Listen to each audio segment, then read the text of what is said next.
আপনারা একটা কাজ করেন, ওই ভারতকে লাথি মেরে বাংলাদেশের সঙ্গে যুক্ত হয়ে যান। হার্টবিট বেড়ে যাবে, আবার মেডিকেল ভিসা নিয়ে ভারতেই আসতে হবে, আবার বাইপাসের ধারে কোনো হাসপাতালে ভর্তি হতে হবে, আবার আমাদের টাকাতেই এখানে চিকিৎসা করাতে হবে। ব্যবহার করতে চান? আমার বাসায় টয়লেট আছে 3টা।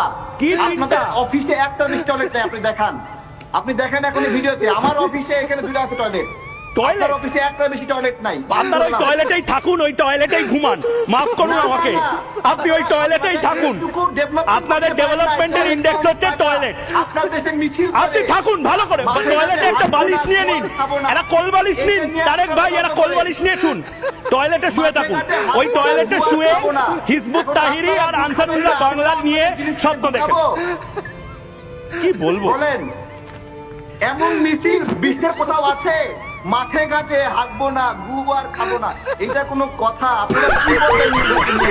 জয়দীপ।